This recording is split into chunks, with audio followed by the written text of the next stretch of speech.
bonsoir, messieurs, dames. Pardonnez-moi de vous importuner. J'espère que vous avez passé une excellente journée. Je ne serai pas long. Aujourd'hui, c'est peut-être un jour banal pour toi. Tu rentres après le travail. Tu rentres voir ta femme, ton mari, tes parents, tes frères et sœurs.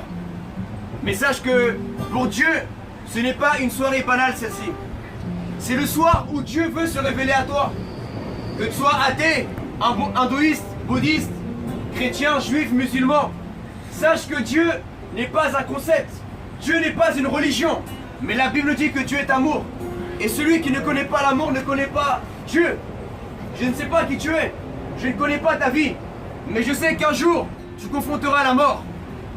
Tu as beau être belle, tu as beau être beau, tu as beau être mince ou un peu plus fort, mais sache que la mort ne respectera pas ton âge. La mort ne respectera pas ta couleur de peau. La mort ne respectera pas si tu as de l'argent ou pas.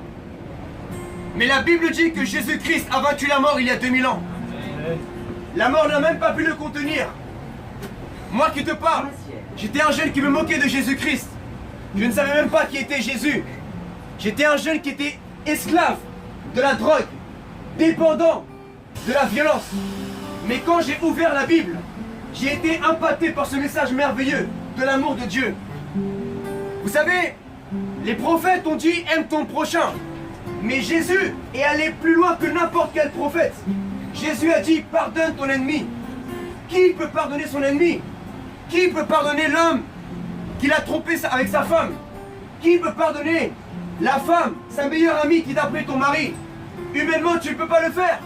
Mais c'est là où l'amour de Jésus intervient. Aime ton ennemi. Pardonne celui qui te maudit.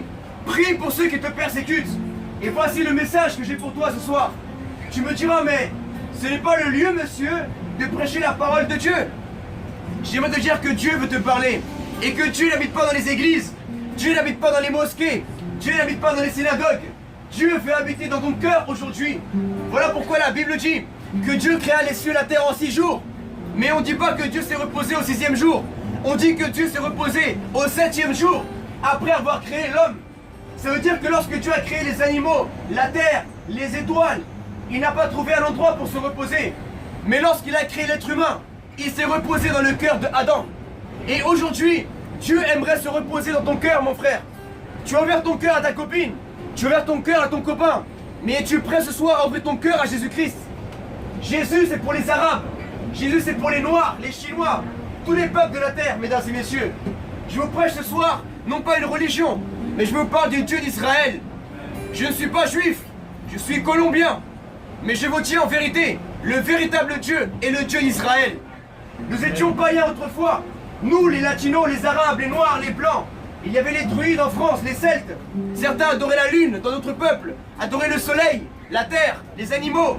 Mais Dieu s'est tourné vers nous à travers Jésus-Christ, son Messie. En hébreu, Jésus veut dire Yahshua. Le nom de Dieu en hébreu, c'est Yahweh. Et Yahshua veut dire le salut étant Yahweh, le Dieu d'Israël. Vous avez entendu parler des élections de Donald Trump. Qu'il soit bon ou mauvais, laissez-moi vous dire que Trump veut dire trompette. Et la Bible parle dans Apocalypse des trompettes, des signes de la fin des temps. Les apôtres ont demandé à Jésus, parle-nous un peu de ton retour. Jésus a dit, il ne restera pas une pierre sur une autre pierre. Il y aura des faux prophètes. Il y aura des maladies dans le monde. Il y aura des guerres, des tremblements de terre. Mais n'ayez crainte, toutes ces choses-là doivent arriver. Amen. Alors ce soir, repens-toi de ton péché. Demande pardon à Dieu et tu auras la vie éternelle, mon frère, à travers Jésus-Christ. Ouvre la Bible et passe une excellente soirée. Sois béni.